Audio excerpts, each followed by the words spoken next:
গণতন্ত্রকে ধ্বংস করে এবং এক দলীয় শাসন ব্যবস্থা চিরস্থায়ী করতে চেয়েছিল আওয়ামী শাসক গোষ্ঠী।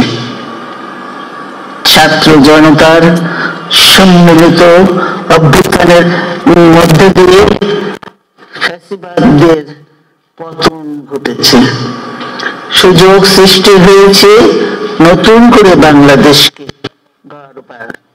এই আন্দোলনে যারা শহীদ হয়েছেন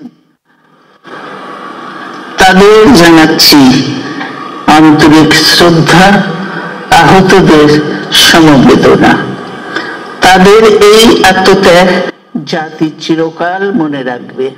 গুম, খুন, বিচার, বহির্ভূত হত্যার শিকার যারা হয়েছেন তাদের তালিকা প্রস্তুত করতে হবে। দ্রুত বিচারের ব্যবস্থা ও রাষ্ট্রীয় স্বীকৃতি নিশ্চিত করতে হবে।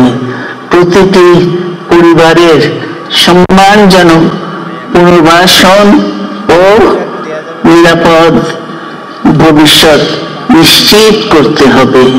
প্রিয় দেশবাসী, আমাদের সামনে যে সুযোগ সৃষ্টি হয়েছে নতুন করে গণতান্ত্রিক ব্যবস্থাকে প্রাতিষ্ঠানিক রূপ দেওয়ার, তা আমাদের দ্রুত সম্পন্ন করতে হবে। কর্মসংস্থান সৃষ্টি করতে হবে, জনগণের নিরাপত্তা নিশ্চিত করতে হবে। সর্বোপরি বাংলাদেশের স্বাধীনতা, সার্বভৌমত্বকে রক্ষা করতে হবে যে কোনো মূল্যে। বীরের এই রক্তস্রোত, মায়ের অশ্রুধারা যেন বৃথা না যায় তা নিশ্চিত করতে হবে।